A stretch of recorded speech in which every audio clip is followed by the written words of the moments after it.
रोहित की दीदी समीक्षा की शादी अर्पित से हुई थी। रोहित 20 साल का था, जो कि अपना पूरा दिन मोबाइल पर ही निकालता था। कभी पबजी खेलता तो कभी यूट्यूब चलाता। एक दिन अर्पित और समीक्षा समीक्षा के मम्मी पापा से मिलने आते हैं और देखते हैं कि रोहित मोबाइल से हटने को तैयार ही नहीं है।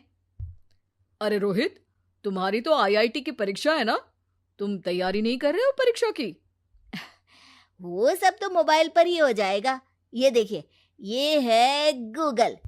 इससे जो भी पूछो वो सब बता देता है। तो आखिर कागज क्यों बर्बाद करूं? अरे पर तुम इन प्रश्नों की तैयारी बिना लिखोगे कैसे? उसमें क्या है, ये देखिए नोटपैड, बिल्कुल कॉपी जैसा है, इसी पर कर लूंगा। हम जब तुम्हारी उम्र के थे तब हम दोस्त मिलकर प्रश्न हल किया करते थे। उससे हमारी हैंडराइटिंग की भी प्रैक्टिस हो जाती थी और समय का भी अंदाजा लग जाता था। और फिर साथ में हम एक दूसरे की मदद भी कर देते थे अगर कोई अटक जाए तो। आपका जमाना अलग था जीजा जी। अभी जमाना फास्ट और स्मार्ट हो गया है। जमाना क्या, अब तो फोन भी स्मार्ट हो गया है।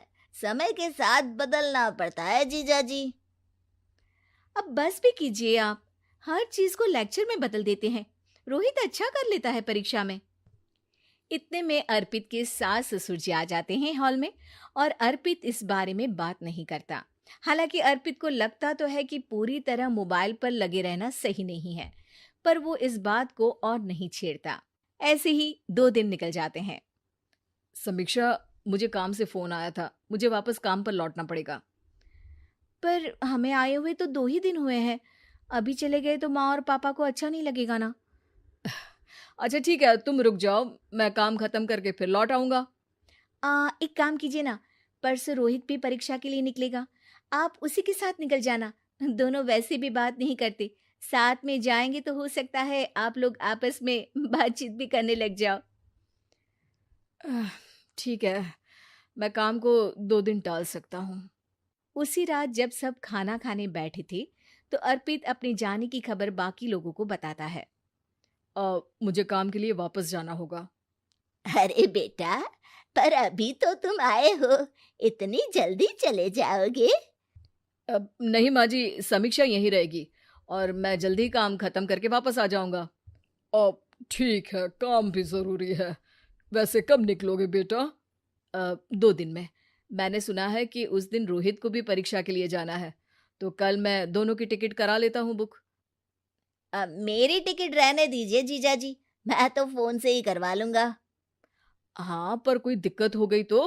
अरे कोई दिक्कत नहीं होती जीजा जी, फोन सब कर सकता है। हमारे फोन के रिचार्ज से लेकर टीवी का रिचार्ज सब रोहित यही फोन से बैठे बैठे कर देता है। अब ये नई चीज तो हमारे समझ के परे है, पर अच्छा है कि रोहित जानता है। हमारी मेहनत इतनी कम हो गई भाई। हाँ, पर अगर टिकट नहीं मिली तो? अर्पित की बात पूरी होने से पहले ही बिजली चली जाती है। अरे ये क्या हो गया, आपने बिजली का बिल भर तो दिया था ना? अरे नहीं, मैं तो भूल गया था। अरे टेंशन मत लो माँ। देखा जीजा जी, आप बिजली का बिल भी भर सकते हो, समय बदल गया है। एक बार फिर अर्पित इस बात पर बहस नहीं करता। अगले दिन जाकर अपनी टिकट करवाता है और पैकिंग कर रहा होता है, जब शाम को अचानक से रोहित के चिल्लाने की आवाज आती है। नहीं, प्लीज प्लीज हो जा, ऐसा मत कर यार, प्लीज हो जा। अरे क्या हो गया रोहित? दीदी, सर्वर हैंग हो गया, मेरे टिकट मेरी टिकट नहीं हो पाई दीदी। क्या मतलब टिकट नहीं हो पाई? इतने में वहां रोहित के मम्मी और पापा भी आ जाते हैं। अरे क्या हो गया? माँ, मेरा टिकट नहीं हो पाया, सर्वर डाउन हो गया। अरे पर तूने तो बोला था कि हो जाएगा। हो जाता है, पर अब क्या करूं, ये क्या हो गया? अब कल की तो कोई बस भी नहीं है, ना ही अब टिकट मिलेगी ट्रेन की कल के लिए। मुझे तो कोई रास्ता नहीं दिख रहा। अब फिर लगता है मेरा ये साल बर्बाद हो जाएगा। घर पर एकदम से दुख का माहौल छा जाता है और सब रोहित को डांटते हैं, पर इतने में अर्पित वहां आ जाता है। आप सब रोहित को क्यों डांट रहे हैं? आपने ही तो उसे बढ़ावा दिया था ना। लेकिन इसकी लापरवाही के कारण इसकी परीक्षा छूट जाएगी। इसने तो हमसे कहा था कि टिकट हो जाएंगे। हे भगवान, अब क्या होगा? चिंता करने की कोई बात नहीं है। मैंने एक एक्स्ट्रा टिकट करवा ली थी। मैं समझता हूँ कि मोबाइल हमारा ही काम आसान करने के लिए है, पर उस पर ही पूरी तरह से निर्भर होना तो गलत बात है ना। रोहित टिकट को देखकर बहुत खुश हो जाता है और जोर से जाकर अपने जीजाजी के गले लग जाता है। सॉरी जीजाजी, मुझे आपकी बात ध्यान से सुननी चाहिए थी, पर थैंक यू सो मच। हाँ बेटा, तुमने तो इसका भविष्य बचा लिया।